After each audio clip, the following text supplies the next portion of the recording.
ಇದು ಸೂರ್ಯ, ಶುಕ್ರ ಗ್ರಹ, ಸೂರ್ಯ ಮತ್ತೆ ಬುಧ ಗ್ರಹ. ಅಂದ್ರೆ ಸೂರ್ಯನಿಗೆ ಹತ್ತಿರವಾಗಿರೋ ಗ್ರಹ ಯಾವುದು? ಯಾವುದು?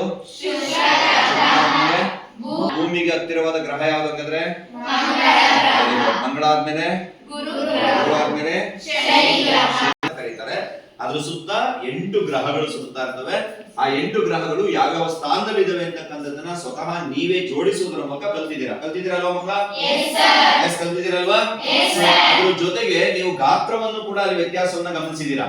ಯಾವುದು ತುಂಬಾ ಚಿಕ್ಕ ಗ್ರಹ, ಯಾವುದು ತುಂಬಾ ದೊಡ್ಡ ಗ್ರಹ, ಮತ್ತೆ ನೀವು ಬಣ್ಣವನ್ನ ಕೊಡೋದ್ರ ಮುಖಾಂತರ ಯಾವುದು ವಿಶೇಷವಾಗಿರ್ತಕ್ಕಂಥ ಸುಂದರವಾದ ಗ್ರಹ. ಈಗ ಶನಿ, ಅದರಲ್ಲಿ ಒಂದು ಸುತ್ತ ಏನಿದೆ, ರಿಂಗ್ ಇದೆ, ಅದಕ್ಕೆ ಅದು ಸುಂದರವಾದಂತ ಗ್ರಹ ಅಂತ ಕರೀತಾರೆ ಅದಲ್ವಾ. ಭೂಮಿಗೆ ಏನ್ ಮಾಡಿದೀರಾ ನೀವು? ಭೂಮಿಗೆ ಏನ್ ಮಾಡಿದೀರಾ? ಗ್ರೀನಿಶ್ ಕೊಟ್ಟಿದ್ದೀರಾ, ಬ್ಲೂಯಿಶ್ ಕೊಟ್ಟಿದ್ದೀರಾ, ಹೌದಲ್ವಾ? ಸೊ ಆ ಬ್ಲೂಯಿಶ್ ಕೊಟ್ಟಿರೋದ್ರಿಂದ ಅದನ್ನ ನೀಲಿ ಗ್ರಹ ಅಂತ ಹೇಳಿ ಕರೀತಾರೆ. ಯಾಕೆಂದ್ರೆ ಅಲ್ಲಿ ಜೀವಿಗಳು ವಾಸ ಮಾಡ್ತಾ ಇದ್ದಾರೆ ಅಂತಕ್ಕಂಥದ್ದು. ಹಂಗೆ ಎಲ್ಲಾ ಗ್ರಹಗಳಿಗೂ ಕೂಡ ಅದರ ಗಾತ್ರ, ಅದರ ಬಣ್ಣವನ್ನು ಕೊಡೋದ್ರ ಮುಖಾಂತರ ಅದು ವಿಶಿಷ್ಟವನ್ನು ಕೂಡ ನೀವು ತಿಳ್ಕೊಂಡಿದ್ದೀರಲ್ವಾ? Okay, thank you.